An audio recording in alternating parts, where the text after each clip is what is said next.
মধ্যপ্রাচ্যের মানচিত্রে রক্তচক্ষু তুলে তাকিয়ে আছে ইসরায়েল। সম্প্রতি ইসরায়েলের রক্তচক্ষুর তালিকায় একে একে নাম উঠেছে ইরান, গাজা, সিরিয়ার। এবার ইসরায়েলের রক্তচক্ষু পড়েছে মধ্যপ্রাচ্যের আরেক দেশে। যে দেশ ইসরায়েলের অন্যায়ের বিরুদ্ধে গলা তোলে, সেই দেশটির দিকেই যেন ধেয়ে আসে বোমারু বিমান আর ক্ষেপণাস্ত্র। এভাবে ইসরায়েল ইতিমধ্যেই মধ্যপ্রাচ্যে নিজেদের অপারেশনাল থিয়েটার আরও বিস্তৃত করছে। আর এবার প্রতিবাদ করে ইসরায়েলের আক্রমণ করা দেশগুলোর তালিকায় উঠে এসেছে মধ্যপ্রাচ্যের আরেকটি দেশের নাম। কোন সে দেশ? নতুন এক যুদ্ধের দিকে কি আবার এগোচ্ছে মধ্যপ্রাচ্য? ইসরায়েলের বিরুদ্ধে কড়া প্রতিক্রিয়া জানিয়েই এখন আক্রমণের আশঙ্কায় ইরাক। সম্প্রতি ইসরায়েলের সঙ্গে নতুন করে তিক্ততা দেখা দিয়েছে ইরাকের। দেশটির প্রধানমন্ত্রী মোহাম্মদ শিয়া আল সুদানি সম্প্রতি ইসরায়েলের কড়া সমালোচনা করেন।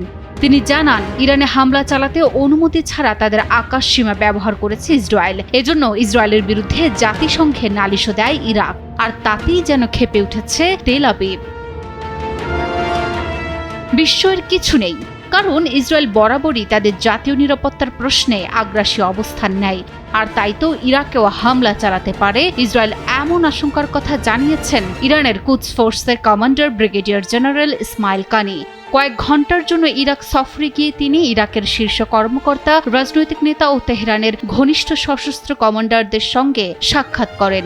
আর সেখানেই এমন সতর্কতা বাণী উচ্চারণ করেন তিনি। এমন মন্তব্যে মধ্যপ্রাচ্যের নতুন যুদ্ধের ঘ্রাণ পাচ্ছেন বিশেষজ্ঞরা। বিশেষ করে ইসরায়েল ইরান টানাপোড়েনের ছায়া এখন যে ইরাকের আকাশে, তার বলার অপেক্ষা রাখে না। বিশ্লেষকরা বলছেন, ইসরায়েল যদি ইরাকের বিরুদ্ধে সরাসরি সামরিক পদক্ষেপ নেয়, তবে একাধিক মিত্র প্রতিপক্ষ জড়িয়ে পড়তে পারে এই সংঘাতে। ইরান, সিরিয়া, লেবাননের হিজবুল্লাহ সবাই থাকতে পারে পাল্টা জবাবের প্রস্তুতিতে।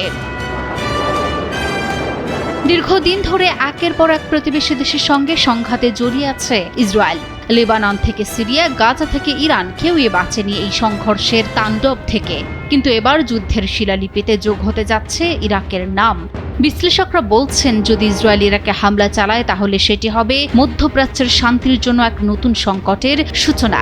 এমন পরিস্থিতি যেখানে অঞ্চলটি ইতিমধ্যেই বহু যুদ্ধের ক্ষত সেরে ওঠার চেষ্টায় ব্যস্ত, সেখানে নতুন সংঘাতের আগুন ঘুরে তুলতে পারে আরও ভয়াবহ আকারে। মধ্যপ্রাচ্যের আকাশ যেন আগুনের গোলক। প্রতিদিনই নতুন উত্তেজনা, নতুন সংঘাত আর নতুন ষড়যন্ত্রের খবর বয়ে আনে। মানুষ আর্তনাদ করে ওঠে ধ্বংসস্তূপের মাঝে। তাই প্রশ্নটি স্বাভাবিক, এই উত্তেজনার পারদ কোথায় গিয়ে থামবে? শান্তির স্বপ্ন কখন দেখবে মধ্যপ্রাচ্য?